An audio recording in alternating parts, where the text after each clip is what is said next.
Okay, so as an entrepreneur, three things that are going to help me save time. How do I save time? Whether it's 1 year, how do I shorten that 1 year to say 6 months? Or, if you had to do it all over again, what would you do? Make life easier for yourself as an entrepreneur. As an entrepreneur, what I would do is I would take my 25 grand right at the start and go and build something and sell it. I wouldn't touch angels. You wouldn't touch angels? No.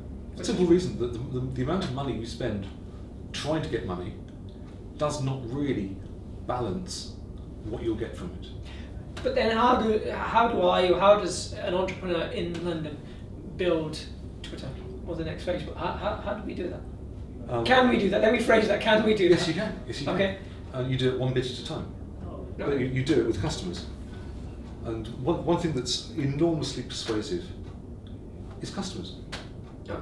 And a customer in hand is worth 10 angel investors in the bush. Yeah, but Facebook don't have really paying customers, do they? Well, okay, it's like saying drawing arguments from Facebook and Twitter is a bit like trying to draw arguments from the smallest speck of sand you can find.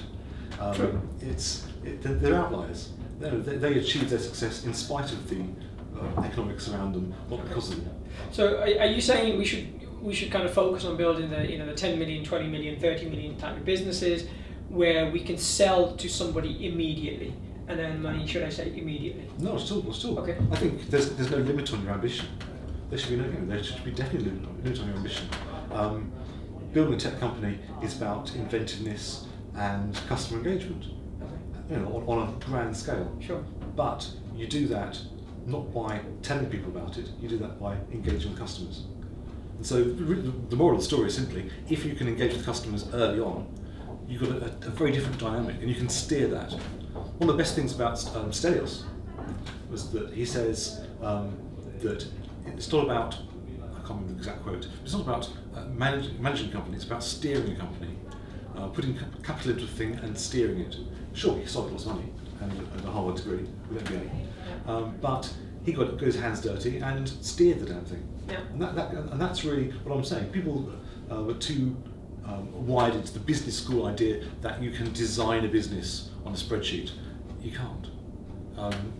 And that's the kind of the corrosive lie at the heart of business studies, that you can design success. You can't design success. You build success one brick at a time, and each brick is a customer.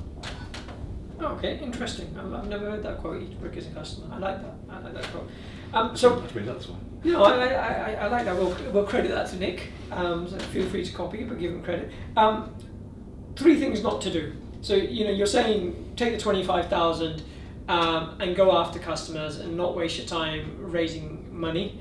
But again, plan accordingly. So say I don't have any money. So I think if you assume from the start that you will get angel funding, then there's a huge weight off your shoulders, because you can't control them. It's like saying, can I control the wind? Sure. You can't. They're fickle. They're short term. They've got their own problems. They've got the guttering on their mini mansions leaking. They've got their own things to worry about. Yeah. So I once met an individual, an entrepreneur who was raising money, and he said something very interesting to me. He said entrepreneurs waste a lot of time being nice to the angels so that to convince them to say yes. He said what we did was got to the no very, very quickly, because they're professional investors and they don't want their time wasted. They say, look, yes, no, if no, let's move on. What are the 3 things that you would say that could really help us save time, or should I say not to do as an entrepreneur, so that you're not wasting time? I think the best thing you can do is really think about how you present your company. People talk about elevator pitches, and elevator pitches is a very kind of American-y phrase, but it has a lot of truth to it, which is that if you can describe your company in 5 words. I mean, 5 words is good. You're doing really well. But 5 words that not only gets you to the point of what you're about, but where you're going and why you're there. And reliable cameras that change the world. That's 6 words. Okay, maybe I didn't quite do it in 5 words, but that's the target. Say that again. You didn't complete it. I was doing my startup was reliable cameras that changed the world. That's 6 words. Maybe I could do it 5 if I really thought about it. Okay. But what your PR is about when you talk to people, just everybody, your aunt, your neighbour, the guy on the bus, dentist. There's one guy who raised money from dentists. He found that he was talking to his dentist and about his startup, and then he said, "Oh, I like that." And I said, "Well, what? Can I meet some other dentists?" He said, "Yeah, sure." We got a whole group of them together, and they all invested in his startup. Because he was giving his startup an art like this. If you can pitch with art like that, you're doing pretty well. Okay, so get your pitch correct. We understand your startup really. But remember, the point there is that when you pitch, don't think you're pitching to angels. You're pitching to everybody. Your startup has a life of its own, and you have to tease it out of it and into the world. Okay. And you do that by telling a very quick story about it. That's what elevator pitch is. So just to summarise, I think the entire kind of discussion that we've had, what I'm getting, and correct me if I'm wrong, is you're spending so much time, effort, and money in order to try to raise money. Refocus that effort and just go and obtain customers. Yeah. The sexiest thing for investment isn't a whiteboard. The sexiest thing isn't a pitch deck. The sexiest thing is having customers. You have customers, you have respect in the room, and people will listen to you. Is that different from being an entrepreneur in the US? Yes, completely different. But it's a cultural thing. Even in the US, they all bitch about it. Yeah. Because they all say it's unreal, it's a bubble. Nobody's really investing on fundamentals, yeah. and they all know it's fake. And so, like a kind of Japanese housing bubble, at some point it'll all go horribly wrong. Yeah. But all the while, the VCs have too much money to invest and nowhere to put it, they'll keep priming the market. Okay. So there's a key lesson there that our investors in the UK are fundamentally different to the ones in the US. Our market in the UK is fundamentally different to the ones in the US.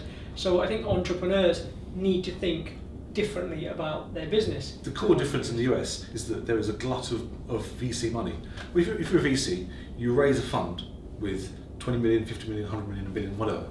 And then you have taken a contract effectively with your investors into the fund that you are going to invest it in high growth companies. But where are you going to find these from? It turns out that if there's so many VCs with active opening funds or closing funds, then it has to land. And so this incredible bun fights around any hot startup because they've got too much money that has to be invested, or else they die. There's no carry, there's no money. So VCs have one dynamic in the States. Here, we've got hardly any VCs, maybe 10 active ones. Even Octopus is only half. And so there's only a handful of VCs, and there's no money. There's hardly any money in the whole ecosystem. So we have an excess of entrepreneurs, and they've got an excess of money. And you'd think that we could somehow get the two together. Sure. But life's not quite like that, unfortunately. Okay. Nick, I just want to say thanks for your insight into the funding thing. It's always good to listen to somebody who's been through this over 5 years, I believe, 4 or 5 years. 5 years. So what this guy doesn't know about funding is not worth knowing about funding in the UK. And on that note, I'm just going to say thank you on this edition of Digital Insight.